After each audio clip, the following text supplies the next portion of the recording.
Wow. The oppression of women goes way back, and hi guys, welcome back to my channel. My name is Mary Chris, and this is going to be part 2 of chapter 6. You'll get an explanation of why I'm doing it this way on my first video, and I will link that down below. So let's continue with chapter 6 of A People's History of the United States by Howard Zinn. The title of this chapter is The Intimately Oppressed, and basically about how women were treated during those times. Even free white women, not brought as servants or slaves, but as wives of the early settlers, faced special hardships. 18 married women came over on the Mayflower. 3 were pregnant, and one of them gave birth to a dead child before they landed. Childbirth and sickness plagued the women. By the spring, only 4 of those 18 women were still alive. Those who lived sharing the work of building life in the wilderness with their men were often given a special respect because they were so badly needed. And when men died, women often took up men's work as well, all through the first century, and more women on the American frontier seemed close to the equality with their men. But all women were burdened with ideas carried over from England. With the colonists influenced by Christian teachings, English law was summarized in a document in 1632 entitled The Law's Resolution of Women's Rights. In this consolidation, which we call wedlock, is a locking together. It is true that man and wife are one person, but understand in what manner? When a small brook or little river incorporeth with Rhodanus Humber or the Thames, the poor rivulet loseth her name.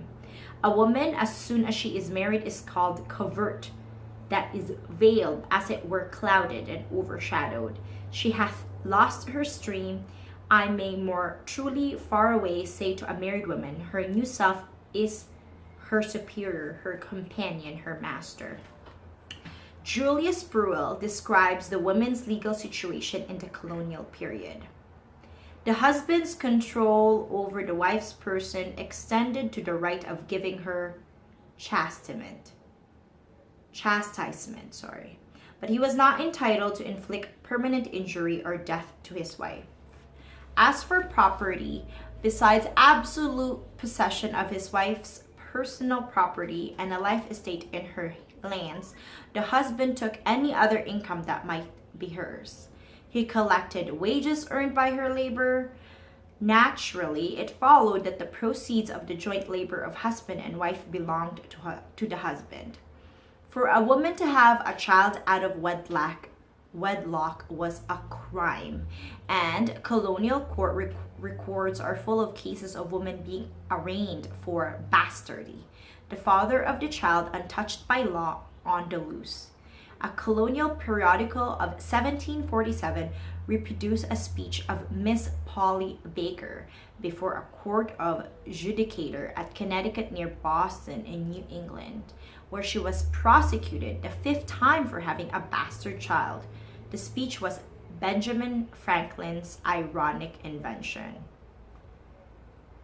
May it please the honorable bench to indulge me in a few words. I am a poor and happy woman who have no money to fee lawyers to plead for me. This is the 5th time, gentlemen, that I have been dragged before your court on the same account. Twice I have paid heavy fines, and twice have been brought to public punishment. For want of money to pay those fines, this may have been agreeable to the laws, and I don't dispute it. But since laws are sometimes unreasonable in themselves and therefore repealed, and others bear too hard on the subject, in particular circumstances, I take the liberty to say that I think this law by which I am punished, both unreasonably in itself and particularly severe with regard to me, obstructed from the law, I cannot conceive what the nature of my offense is. I have brought 5 children into the world at the risk of my life.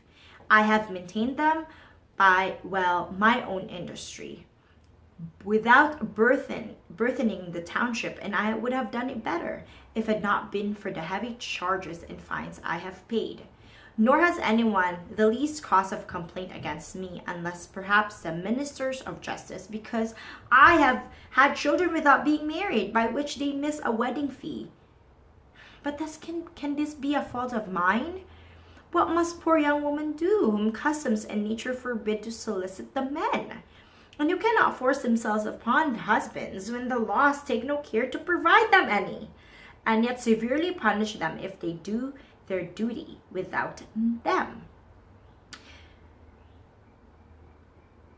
The duty of the first and great command of the nature and nature's God, increase and multiply, a duty from the steady performance of which nothing has been able to deter me.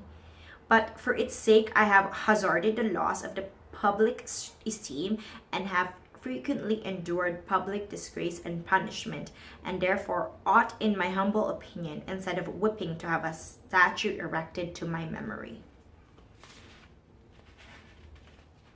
The father's position in the family was expressed in the Spectator, an influential periodical in America and England. Nothing is more gratifying to mind of men than power and dominion, and as I am the father of family, I'm perpetually taken up in giving out orders, in prescribing duties, in hearing parties, administering justice, and in distributing rewards and punishment. In short, sir, I look upon my family as a patriarchal Oh, did I miss it?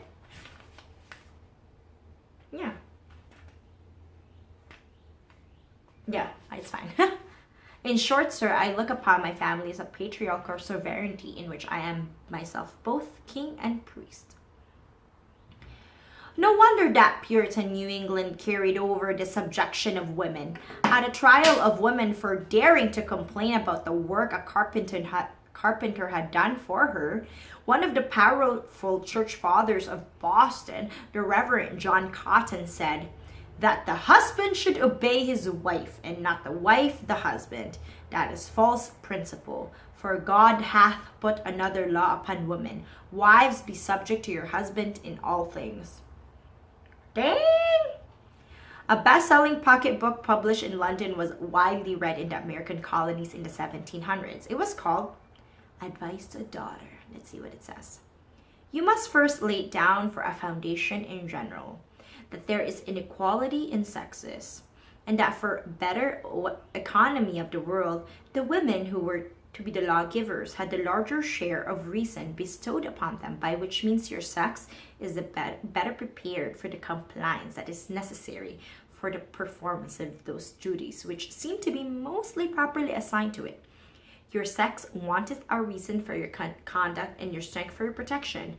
Ours wanteth your gentlemen to soften and to entertain us. Whoa.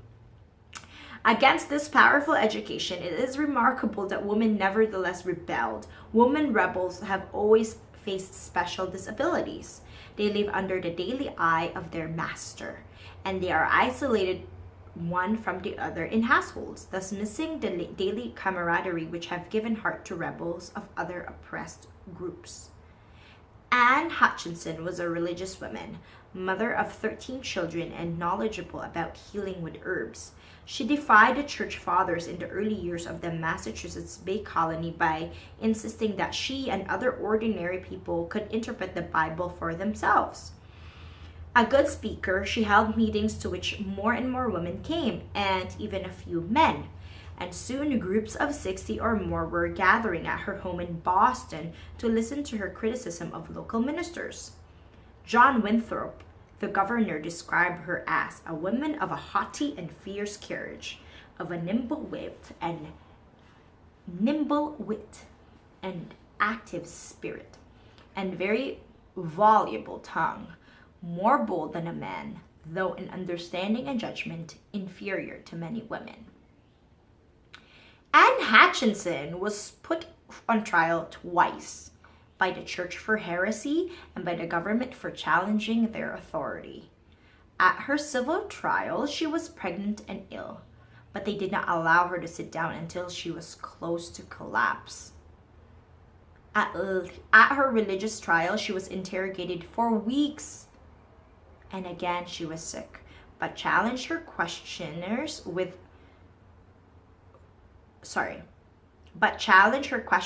expert knowledge of the Bible and remarkable eloquence.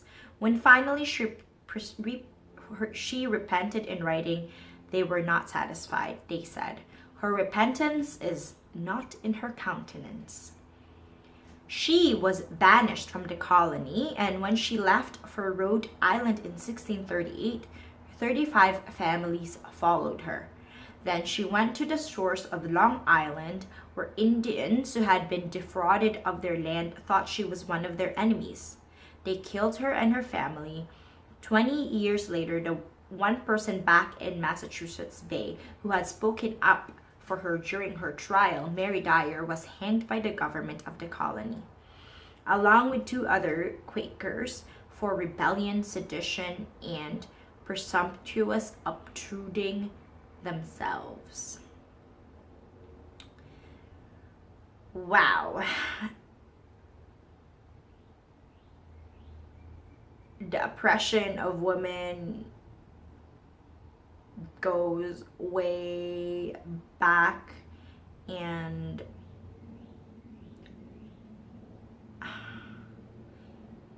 we're gonna find out more in my next video. I'm just gonna, I think, cut it like this and just kind of section it about, and so it's just gonna be a little bit easier for me and for all of us to digest too, I think. But yeah, that's it for this part 2, and I will see you in part 3, where we continue to discuss on what it was like for women during the beginnings of basically when America, started out as their own country. Okay, that's about it. We'll see you on part 3. Bye.